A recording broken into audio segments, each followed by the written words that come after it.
अजय जाधव मातम समाज के जो लोग हैं वो सरकार से काफी गुहार लगा रहे हैं। पेडला औरंगाबादला सोबत होतो। कितने दिनों से बैठे हैं लेकिन सरकार के त्यांचा काम आणि पे माझा जो तक संवाद नहीं रेंग रही है। फोनवर चालूच होता। सर जी नमस्कार, क्या कहना चाहोगे? आपका धरना मला शाळा नाही असं जेव्हा त्यांना समजलं त्यांनी मला कॉल केला, तर आमच्या महापालिकेत जागा रिक्त आहे, तुम्ही आमच्या महापालिकेत या। आणि माझं गाव ते नाशिक 60 किलोमीटर अंतरावर आहे। परंतु योगायोग असे इंग्रजांचे म्हणा किंवा शासनाचे म्हणा की माझ्या गावामधून रेल्वे येते नाशिकला यायला, आणि नाशिकवरून माझ्या गावापासून नाशिकला यायला 60 किलोमीटर यायला रेल्वे येते, आणि रेल्वेच्या वेगवेगळ्या वेळा असतात, त्या वेळेनुसार मला अपडाऊन शक्य होतं। आणि मग मी नाशिक रोडची शाळा, जेणेकरून नाशिक रोडला उतरल्यानंतर कुठलाही खर्च येणार नाही अशी शाळा, जाधव सरांचे मित्र होते ते शाळेवरती, पेडलक सर मुख्याध्यापक होते। जाधव सरांनी त्यांना विनंती केली आणि मी त्या शाळेवर रुजू झालो। त्या शाळेवर रुजू झाल्यानंतर माझा प्रवास सुरू झाला। परत 2018ला आपलं परत कमी करण्यात आलं, आणि परत आता या मागच्या वर्षी 2024ला पुन्हा आपल्याला घेण्यात आलं, आणि आपला हा प्रवास सुरू झाला। तर माझं बिपेड झाल्यानंतर मी जंगली महाराज आश्रम असेल, नाशिक केवळ शाळा असेल, परंतु तिथे म्हणजे आपल्या शेतात आपण आपल्या बैलाकडून सुद्धा कमी कष्ट करून घेतो। एवढं बिपेडवाल्यांकडून 12-12, 18-18, 24-24 तास काम करून घेऊन फक्त 5-10 हजारावर आपलं वेट बिगाऱ्यासारखं कामकाज करून घेतलं जातं, आणि मी त्याला कंटाळून त्या शाळा सोडून दिल्या।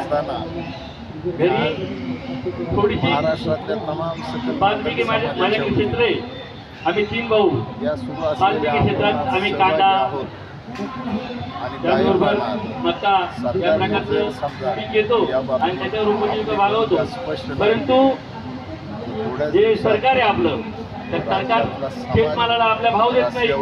आता बहुतेक यवतमाळ वगैरे तिकडून आलेले लोक आहेत, त्यांना कापूस पिकवतात, प्रत्येकाकडे कोणी तूर पिकवतं, आपल्या शेतीच्या कोणत्याही मालाला भाव नाही। शासन आपल्याला सेवेत घेत नाही, आपला पगार देत नाही, संस्था पगार देत नाही। मग मी पर्याय काढला की माझा एक छोटीशी दुकान टाकलं, पानटपरी टाकली। बिपेड एमपेड झालेला माणूस पानटपरी चालवायला लागला, आणि पाण्याला चुना लावता लावता मी एक छोटंसं किराणा दुकान टाकलं। आणि बिपेडचे लोक कुठेच कमी पडत नाही, ते कुठल्याही क्षेत्राचा, आणि एक छान असा दम त्या किराणा दुकानामध्ये बसवला, सांगायला हरकत नाही। लोक माझ्याकडे बघून असतील, परंतु सांगायला हरकत नाही की आपण त्यातून मार्ग काढला, आणि मी छोटंसं किराणा दुकान पानटपरीच्या जागेवर किराणा दुकान सुरू केलं, आणि माझ्या कुटुंबाचा उदरनिर्वाह मी त्यातून सध्या तात्पुरता चालवण्याचा प्रयत्न करतो। आता आपल्या शाळेच्या परीक्षा संपल्या, पुन्हा मी माझ्या कामात अजय सरांच्या कामात पाठीमागे पुढे सरांनी एक मीटिंग ठेवली, नजर सर येऊन गेले, नजर सरांचं भाषण ऐकलं, आणि नजर सरांबद्दल मला वेगळं काहीतरी क्लिक झालं। हे आदमी सच्चा है यार, ये आदमी सच्चा है, इसके दिल में किसी के लिए नफरत नहीं है। कारणों वालों के लिए, क्रीड़ा वालों के लिए, कला वालों के लिए, हमारे बीच में क्या कहना चाहोगे आप? खुला आदमी। मग त्यानंतर आपल्या फुलाच्या परिसरात आपल्या मी माझ्या कामात व्यस्त, अजय सरांचा माझा फोन नाही, माझाही फोन नाही, आणि अजय सरांचा फोन आला, त्यांच्याच मोर्चावर नागपूर प्रचंड लाठीचार्ज, माता भगिनींचे हात दात तुटेपर्यंत मुंबईला एक प्रामाणिक भावना आहे की आम्ही आमच्या न्यायासाठी कोणाच्याच विरोधात लढत, आम्ही सरकारच्या विरोधात लढतो। सरकार देणारी यंत्रणा, आणि देणारी तेव्हा मला कळालं की आपलं एक आंदोलन इथं ठेवलं, 1982 पासून या लढ्याला आज 2026 पर्यंत नाही। आणि हे अनेक लोकांचा लोक म्हणतात की समाजाच्या आंदोलनात लोकांनी काय केलं, लढणारे अनेक लोक लढले, मी तर नाशिकमध्ये शहरात राहून जर मला हा एक बुलढाण्याचे उपक्रम खंडारे आहे असतील, तो मला समजला नाही. धाराशिवचे लोकांना अविनाश काय खंडारे समजेल? असतील, आता या आपल्या जे बोलणारे गायकवाड वक्ते असतील, होते अशा 4 त्यांनी सांगितलं की बलिदान दिले यासाठी. कमी संख्येने आपण आलो आहोत. परंतु आत्महत्या आपण केली. कुठेतरी काही पडलो, आपण आणि एवढ्या त्याच्यापर्यंत सगळ्या पोहोचलो गोष्टी नाही. घडल्याच्या त्यांनी सांगितलं नाही. जसं मला अजय सरांनी शासनाला सांगितलं का आमच्याबद्दल, आमच्या या दिलं पाहिजे समस्याबद्दल आपला. आजही तसं प्रामाणिकपणे आपण विचार करावा लागतो. प्रत्येक 100 लोक आहेत, 100 लोकांनी सरकार 10 खऱ्या लोकांनी अर्थानं आमच्यासोबत दुजाभाव आधी करत आहे. जागा मावली नसती. कुठल्या तरी दबावाला बळी पडत आहे हे काय नको आहे. आपण आता सर्व येणाऱ्या जणांना काळामध्ये आपण सर्वांनी त्याच्याबद्दल पावसाळी बोलणं अधिवेशन आहे गरजेचं आहे. शासनाचं. जाधव सर माझ्यापर्यंत बोलले. आणि त्या शासनाच्या सर्वांनी अधिवेशनामध्ये त्यांच्यापर्यंत पोहोचणं शासनाने गरजेचं या होतं. प्रकारचा आदेश काढून त्या आणि आदेशाचं कायद्यामध्ये रूपांतर मी तुम्हाला करावं. जास्त बोर न आणि करता आजच्या या मोर्चानंतर तुम्हाला एकच सांगू इच्छितो सन्माननीय की भरांडे साहेब शासनाला आपल्याला घ्यावंच यांच्यासोबत लागेल. शासनानं अधिकृतपणे बैठक लावावी. 100% का घ्यावं आणि लागेल? त्या बैठकीमध्ये तर एक अधिक आपण तारखेची घोषणा करावी आम्हाला अपेक्षा शासनाकडे ही काम केलेलं आहे. आहे. शासनाचा त्या पगार तारखेची घेतलाय. घोषणा करावी, त्या शासनाचा तारखेला नियमच आम्ही जी सांगतोय काढणार आहोत, की शासन तुम्ही आदेश काढणार आहोत, एक दिवस जरी ते काम केलं ऐकण्यासाठी असेल, आज आम्ही आलेलो आहोत. तुम्ही आणि शासनाची जर का भाकरी काढलेली असेल, भरांडे साहेबांच्या तरी इतक्या दिवसाच्या शासनाचा आंदोलनानंतर 100% विचार करणार.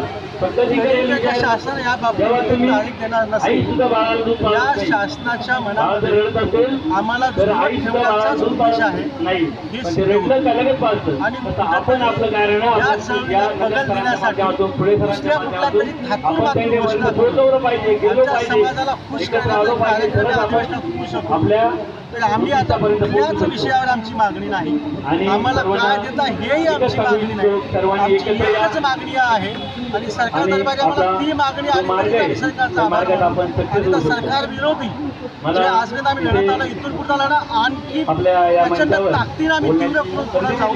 आणि त्याच्यामुळे सरकारला माझी विनंती आहे तात्काळ येत्या 7 दिवसाच्या आत सन्माननीय डॉक्टर भरांडे साहेब यांच्यासोबत शासनाची अधिकृत बैठक व्हावी आणि त्या बैठकीमध्ये भरांडे साहेबांच्या माध्यमातून संपूर्ण समाजाला या GR मधील तारीख कळवावी एवढीच अपेक्षा आहे. माझ्या मनामध्ये जी काही शंका आहे, सर, आप क्या कहना चाहते हैं? बोलते मला जे ज्ञान आहे मी डॉक्टर संपत जाधव पुण्यावरून आलेलो आहे. मी प्रथम प्राध्यापक भरांडेंचा आभार मानतो. आज या समाजाला भेटीला धरून जे आम्हाला थातूर जसं डॉक्टर यांनी सांगितलं की बाबा आम्हाला थापा देण्याचं काम चाललेलं आहे. या देशामध्ये संविधानाला राष्ट्रधर्म मानत असताना सुद्धा, राष्ट्रग्रंथ मानत असताना सुद्धा त्या संविधानाने दिलेला हक्क जर हे सरकार नाकारत असेल तर नेमकं सरकारचा विचार काय आहे आता आपल्या या समाजाला कळवलं पाहिजे. आणि सगळ्यात महत्त्वाचं आरक्षण 13% आरक्षण दिलं. आमच्या तोंडाला फक्त पानं पुसलेली आहे. कुठल्याही साध्या शिपाई पोस्टला सुद्धा आमच्या समाजातली लायक नाहीत का माणसं. आज आमची माणसं IAS व्हायला लागलेत, IPS व्हायला लागलेत. आणि मग जर जाणीवपूर्वक जर टाळत असतील की त्या 13% आरक्षण आम्हाला नको आहे, वर्गीकरण झालं पाहिजे.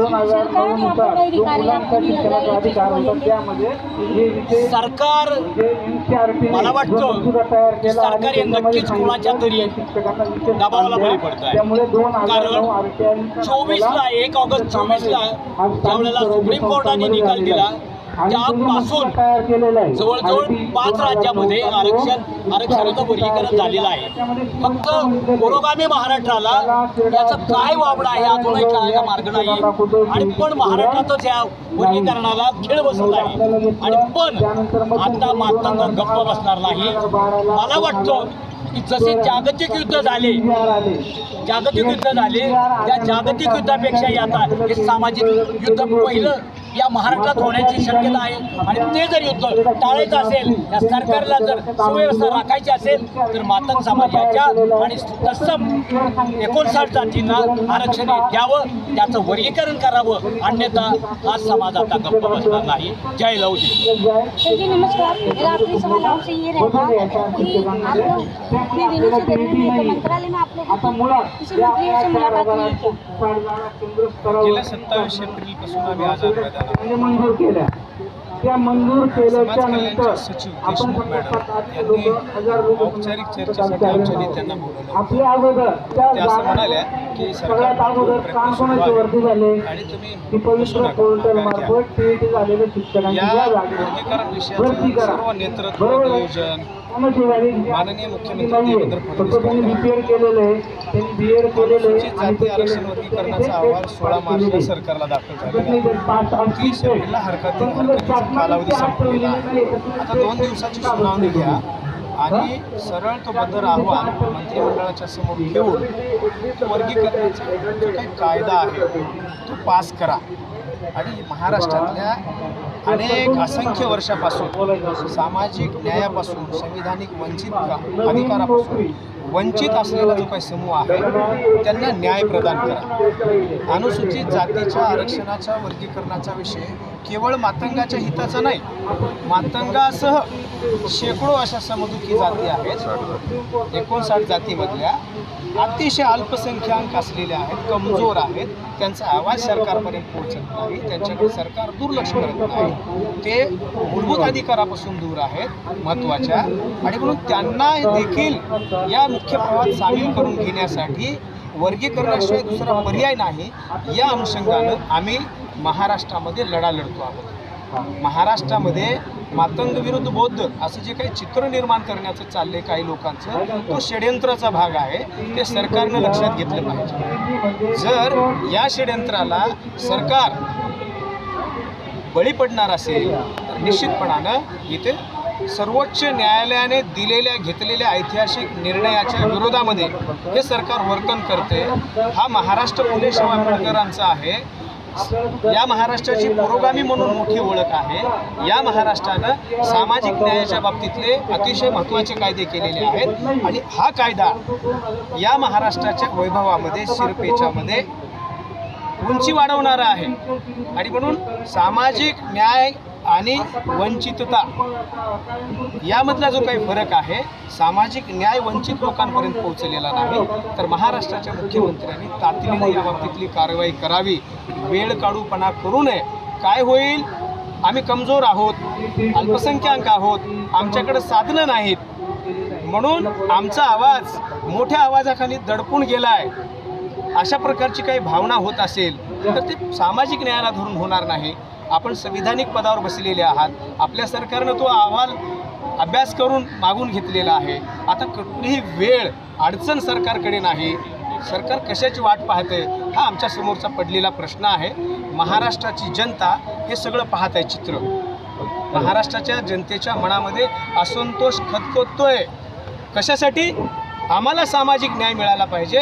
सरकार पॉझिटिव्हली आमच्यासाठी प्रयत्न करायला पाहिजे. यासाठी या असंतोषाचा मुख्य उद्देश एवढाच आहे. न्यायापासून वंचित राहणं आता यांना सहनशीलतेच्या पलीकडचा विषय झालेला आहे. आणि म्हणून संवेदनशीलता दाखवून लवकरच करतो पूर्ण झालेला आहे, लवकरच करतो या शब्दाच्या पलीकडे माननीय मुख्यमंत्र्यांनी आता प्रत्यक्ष कार्यवाही केली पाहिजे.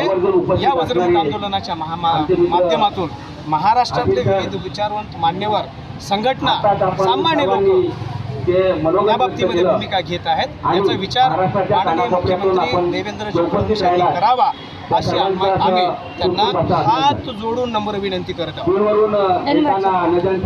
आरक्षणाचं उपरीकरण झालंच पाहिजे. आरक्षणाचं उपरीकरण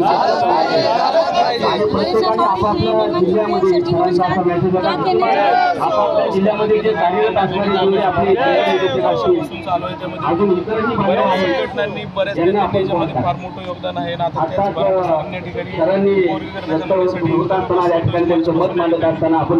आंदोलन केलं. पुणे शहर जिल्हा मातंग समाजाच्या वतीनं सर्वप्रथम मी त्यांना पाठिंबा देतो आणि ऑगस्ट 2024 रोजी सुप्रीम कोर्टाने निकाल दिला.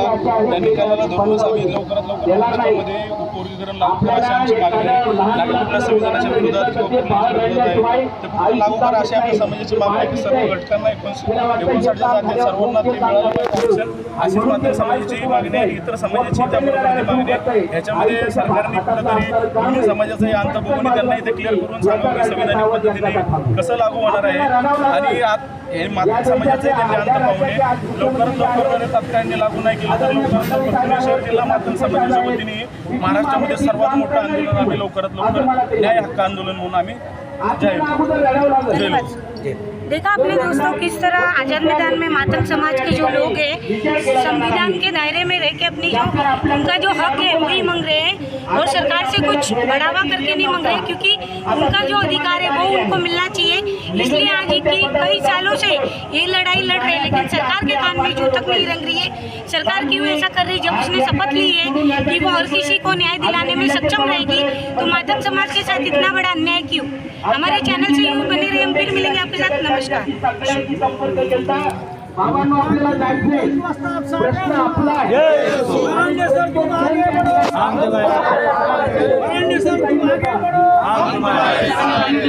एक जरी आपण